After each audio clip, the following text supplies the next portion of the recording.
Alright, the purpose of this video is to explain how to create the go back stock items. So it's important to keep all the naming conventions the same so it's easy to reference. So I have one right here for excavation called work order go back excavation non-billable. I'm actually just going to copy that name. I'm going to create one for the steel phase. Paste that.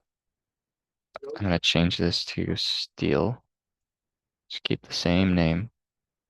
And I'll hit add. Right. So we want to assign it to the phase that we need this to be. So that's really important. So let's find steel. There's steel. Let's save that. And if we go to fulfillment, we can say, this is internal. And one last thing. I'm sorry, that's the wrong one.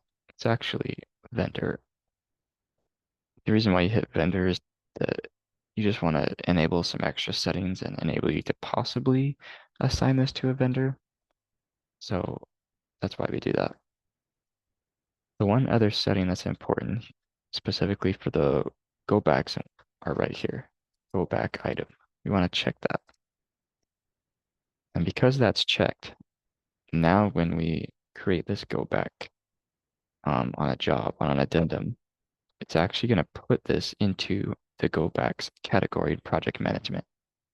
Let me just show you exactly what I'm talking about. And I don't want to get out of this, so I'll go into a different tab. Right here, this go backs right here. It will populate in here if that little box is checked, go back item. So that's very important. And you want to go through and create these different stock items for the go backs on the things that you anticipate having to go back for. For example, I don't think you'd need to go back for a permit or some kind of accounting item, right? But steel, it's common, excavation, maybe there's some tile that's cracking or something, those kinds of things. That's what you need to create these go back um, products for. And there's another video that's recorded that you can watch that shows you how to go through and add these onto an addendum so it shows up in their project management.